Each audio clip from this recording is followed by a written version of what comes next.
And welcome. I'm Joseph Hoffman, and in this lesson, we're going to start learning Sonatina in G, a piece which, for almost my whole life, I thought was by Beethoven, since his name is printed at the top of the score, but it turns out that it might not actually be by Beethoven. How did this mix-up happen? Well, after Beethoven died in 1827 in Vienna, Austria, this piece that we're learning today was found among Beethoven's papers. It was published just a year later with Beethoven's name listed as the composer. However, recently musicologists have questioned whether this piece really was by Beethoven. Just because it was found with his papers doesn't mean it was composed by him. Composers are known to collect and study music by other composers. And if it really was composed by Beethoven, why didn't he publish it in his lifetime? Musicologists still, to this day, debate who it's composed by. And so the answer, for now at least, is we don't know. But let's have a listen, and then maybe you can form a theory for yourself. Do you think it's by Beethoven or some other composer? If you have a theory about who the composer is and why, leave a comment below. Here's Sonatina in G by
Here's the score for Sonatina in G.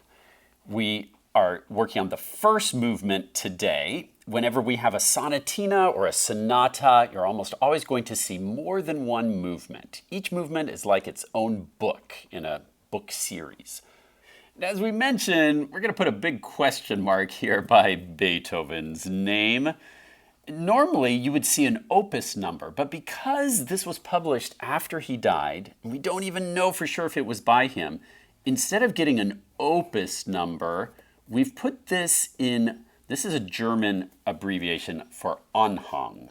Anhang 5, number 1, means Appendix 5. So of all of Beethoven's works, which usually get an opus if they're published during his lifetime, this is Appendix 5, where they put works where they're not sure if it's by Beethoven, and this is number 1 in that Appendix 5, or Anhang 5. Now, let's go through our checklist. Tempo indication is moderato, which means a medium tempo, treble and bass clef, and what key are we in? We have a huge clue from the title of the piece, so we know we're G major or minor. Looking at the key signature, what would you say we are in? So with 1 sharp, we know we're in the key of G major. Now let's check out the time signature. Ooh, a C, remember, stands for common time. which is 4/4. It's an abbreviation for 4/4 time signature. Now, before we dive into learning this, let's notice a few things. You might recall this little symbol, which is called a grace note. When you see a grace note, it doesn't get a set rhythmic value. In other words, it doesn't officially take up any time in the beat. So you just play it quickly and quickly move from it to the next note. So you'll see that grace note is on the B line, and then it leads to an A. And so you'll just take that B and A and play the B quite quickly like that. Try it on your piano. That's called a grace note. Can you find any other grace notes on the first line? If you're pointing right here, you're correct. Now, one more thing I'd like to do is take a look at all the notes in measure 2, right-hand part, and I'd like you to pause the video and figure out what chord these notes are spelling. Then press play and we'll look at it together.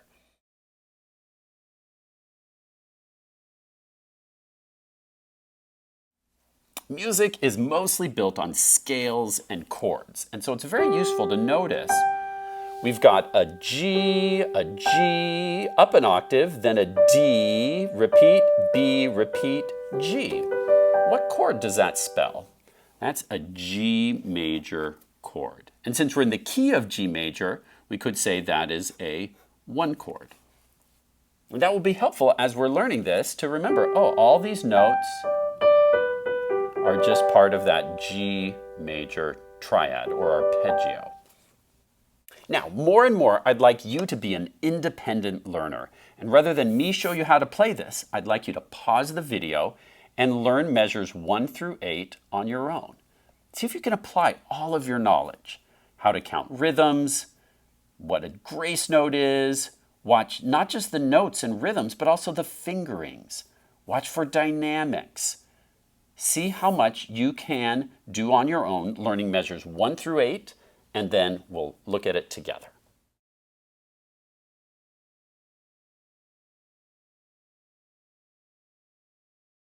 One common mistake when learning this is to rush this first half note. One thing to help with that is to count the subdivided beat. 1 and 2 and 3 and 4 and 1 and 2 and 3 and 4 and then this half note as well. 1 and 2 and 3. You don't want to rush that half note. 1 and 2 and 3 and 4 and 1. Let's listen to just the right hand part. You can play along with me or just practice counting and listening. I'll count 4 beats, then we'll start. 1 and 2 and 3 and 4 and 1 and 2 and 3 and 4 and 1 and 2 and 3 and 4 and 1 and 2 and 3 and 4 and 1 and 2 and 3 and 4 and 1 and 2 and 3 and 4 and 1 and 2 and 3 and 4 and 1 and 2 and 3 and 4 and 1 and 2 and 3 and 4 and. Now, if you need any more time to practice that, to work out any errors that you noticed in your own playing, feel free to pause and work on that. Otherwise, let's go on and now learn measures 9 through 24. And again, I would like you to try tackling this on your own. Again, be careful of the half notes, like here in measure 9, 1 and 2, and make sure you hold that half note long enough for 4 subdivided counts, 1 and 2 and 3 and 4 and etc. Now, I'm going to ask you to pause the video and work on measures 9 through 24. It's a big section, but again, I'm asking you to be more independent, tackle learning these notes on your own, watch the rhythms, watch the notes, watch the fingerings, and any other symbols in the music. Try your best to learn it, then press play and we'll check it out together.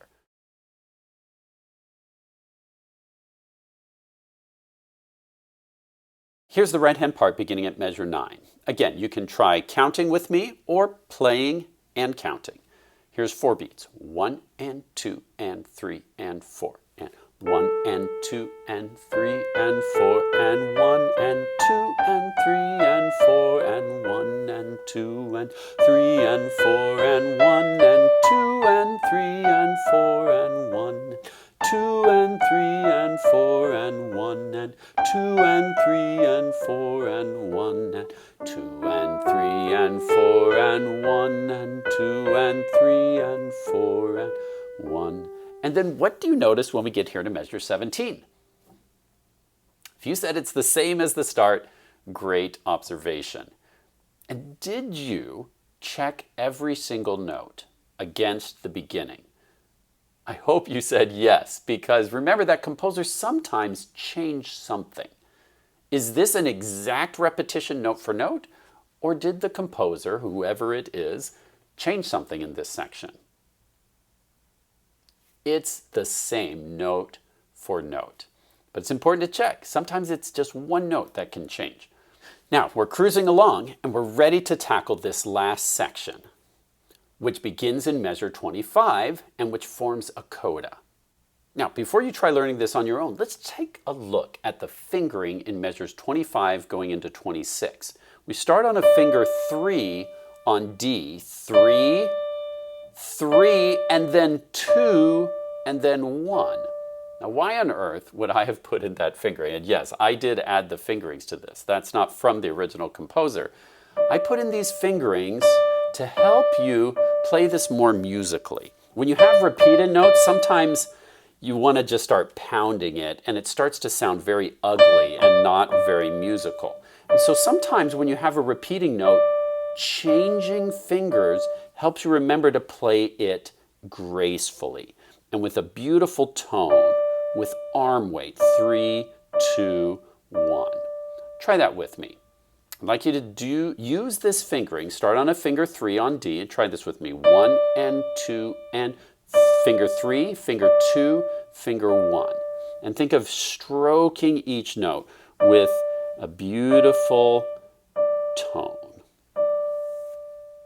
Okay, and then by landing on finger 1, that prepares you for this arpeggio that comes next. The D, G, B, and then high D. This is why we learn to read ledger lines, because it goes so high there. All right, now I'm going to let you figure out the rest on your own. Pause the video and learn measures 25 all the way to the end, and then let's check it out together.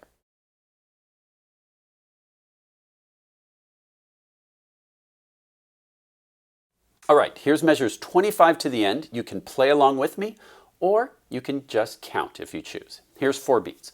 1 and 2 and 3 and 4 and 1 and 2 and 3 and 4 and 1 and 2 and 3 and 4 and 1 and 2 and 3 and 4 and 1 and 2 and 3 and 4 and 1 and 2 and 3 and 4 and 1 and 2 and 3 and 4 and 1 and 2 and 3 and 4 and 1 and 2 and 3 and 4 and 1 and 2 and 3 and 4 and fermata. So you get to hold it extra long and annoy all your friends if you want to hold it forever.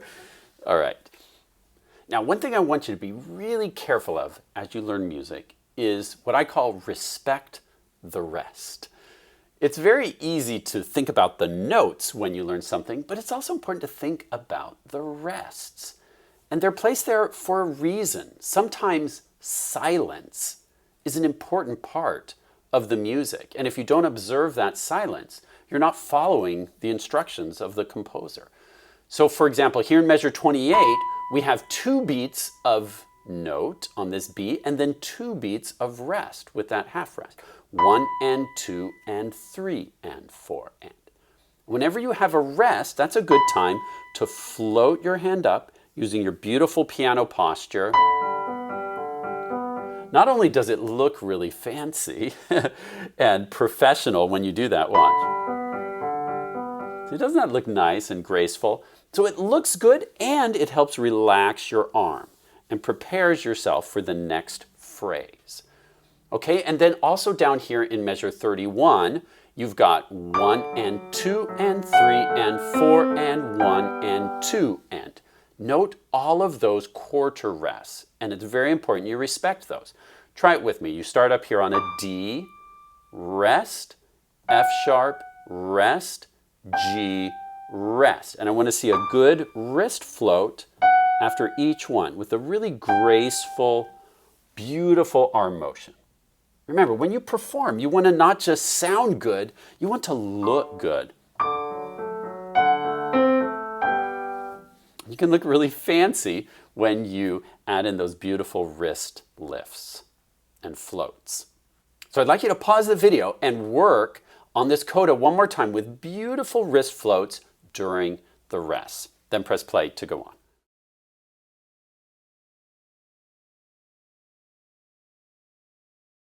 All right, you noticed that I let you do a lot of the figuring out of the notes today. And I hope you're feeling more and more confident and independent in doing that. I want you to be an independent learner. As you're practicing this week, once you start to feel like you are beginning to get confident with the notes, I encourage you to start using the metronome. You might start at about 80 beats per minute, and this would be your quarter note. 1 and 2 and 3 and 4 and 1 and 2 and 3 and 4 and etc.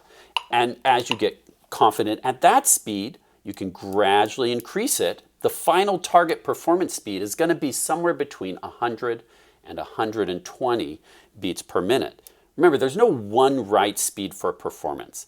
Find the speed that feels right to you. Try to focus on the hardest sections for you. Repeat those little sections every day until you've mastered them. Then you'll be ready to learn the left-hand part in our next lesson. Great work today learning the right-hand part for the first movement of Sonatina in G by some mystery composer who is maybe not Beethoven. Happy practicing and see you at our next lesson. I'm so depressed. My life is meaningless. What's wrong, Sharky? I've never seen you like this before. Scuba's not afraid of me anymore. I see.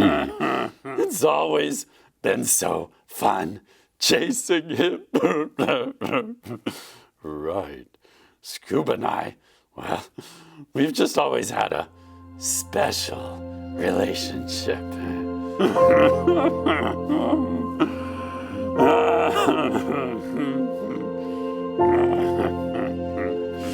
And now it's over.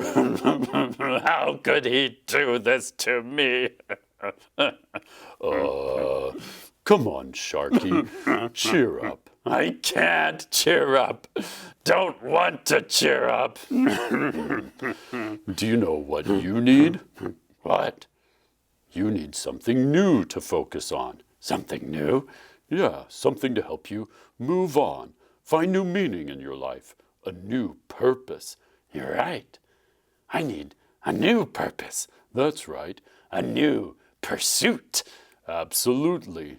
Thank you, Chef. I will be happy again by finding someone new to chase. Oh, that's not what I meant. You're a genius. I feel better already.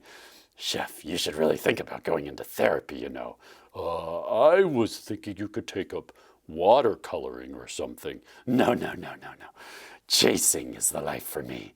Let's see, who could I chase? Frog? Monkey? Hey, how about you? Do you want to be my chasing buddy, Chef? What? No. Okay. Well, I'm off to find my next victim. No, wait. Don't you want to try learning to play golf? I could teach you to cook. Can we cook scuba? No. No thanks then. Let's see, who should I torment first? Oh no, what have I done? I was just trying to cheer him up. I guess I better go warn everyone.